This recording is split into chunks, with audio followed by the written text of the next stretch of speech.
Te han educado para creer que vives en la cúspide de la civilización humana. Te creíste la historia de que la razón, la ciencia y el progreso habían sepultado para siempre las supersticiones y los mitos del mundo antiguo. Te han dicho que la magia no existe, que solo es un cuento para ignorantes o para las masas estúpidas que necesitan consuelo. Pero hoy te voy a contar de un artefacto mágico de la antigüedad que cambió el mundo moderno, y esto no es ningún cuento. Te voy a revelar un secreto. El mundo antiguo y sus secretos nunca se fueron a ningún lado. Mientras a ti te exigen ser un ciudadano pragmático y materialista temeroso de Dios, las élites mundiales, los imperios y las cortes más poderosas de la historia siempre han utilizado los artefactos y los métodos de la magia antigua para gobernarse y guiarse en esta realidad. Y hoy te lo voy a demostrar con un objeto que alteró el curso de la historia, el espejo humeante de Tezcatlipoca. La obsidiana para los pueblos nahuas del México antiguo era más que una herramienta esencial para el desarrollo de su cultura, ya que al mismo tiempo, esta misma poseía las huellas de la divinidad, les representaba el inframundo, la tierra fría, la muerte, el filo entre los mundos, y cuando encontraban algún pedazo de tamaño considerable, lo pulían y cortaban hasta convertirlo en un espejo perfectamente reflejante para convertirlo en un negro portal, tal como el dios Tezcatlipoca les había enseñado a los primeros iniciados en las artes de la noche. Tezcatlipoca, dualidad y oposición a Huitzilopochtli, la luz y el sol, literalmente significa espejo humeante, Tezcal de espejo, Poctli de humo, amo y maestro de la noche, el destino, la hechicería y aquello que no es evidente a simple vista. Utilizaba su propio espejo humeante de obsidiana en su dimensión de tinieblas para observar los corazones y las mentes de los humanos, juzgando, aniquilando y en el proceso otorgando poder a quienes su voluntad los hiciera capaces. El humo del espejo era el velo entre las dimensiones, origen de la magia más pura, densa y aterradora.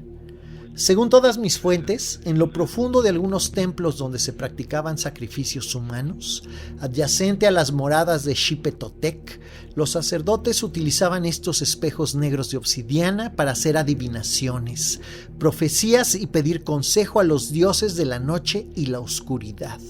Sus consejos y adivinaciones eran partes esenciales de la vida, la guerra y el gobierno de la antigüedad, siendo estos mismos los que años antes, usando los mismos espejos, habían evidenciado la inevitable caída del imperio mexica a manos de conquistadores extranjeros.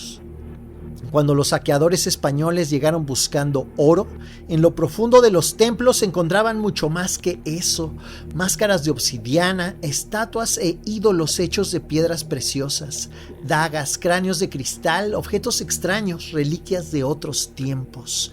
El oro era fundido y estos artefactos, aunque fueran considerados herejías y cosas satánicas, de una u otra manera siempre acababan siendo confiscados por las órdenes jesuitas y enviados a Europa, reconociendo en su curiosidad rastros de poder exótico.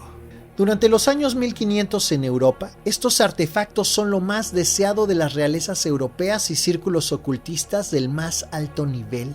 Los conocían como espejos del diablo o espejos incas, volviendo aún más confuso su origen. Pero se puede decir con cierta certeza que por lo menos algunos de estos artefactos sí dejaron un rastro debido a sus especiales cualidades y misteriosos orígenes.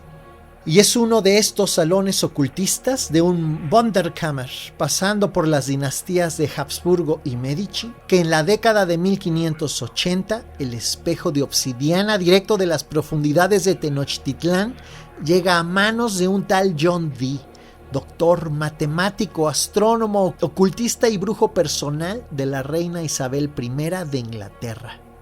Y aquí viene lo interesante y misterioso del uso del espejo humeante.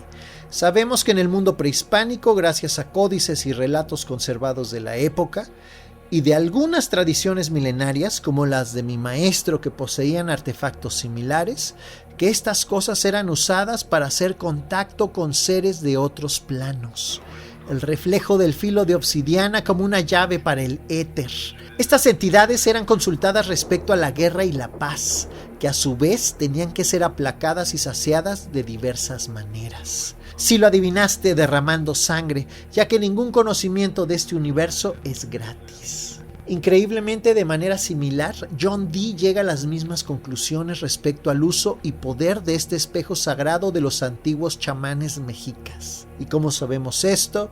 John Dee dejó escuela y cientos de manuscritos con sus descubrimientos y observaciones. No siempre trabajó solo y, a diferencia de los antiguos códices prehispánicos, sus cuadernos y folios no fueron destruidos sino conservados. Y según estos, una noche de luna llena y profunda meditación a la luz de las velas, el incienso y el autosacrificio, la entidad que habitaba del otro lado de la neblina del espejo se le manifestó a John Dee y a su vidente personal Edward Kelly, enseñándoles no solo los secretos del destino, la magia y la guerra, sino también guiándolos, junto con la reina Isabel, ávida amante y creyente del oculto, a forjar el legendario imperio que llegó a ser Inglaterra por cientos de años.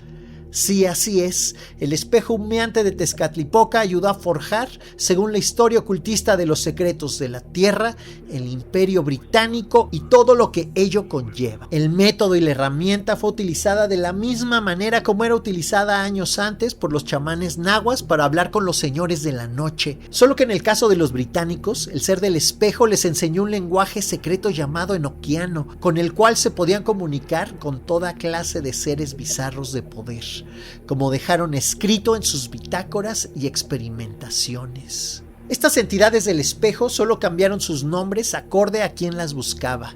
Si eran distintas o eran las mismas usando diferentes máscaras, realmente no importa, ya que al final terminaron haciendo lo mismo, conquistando, expandiéndose y derramando sangre por todos lados. Las implicaciones de esto son maravillosamente desquiciantes.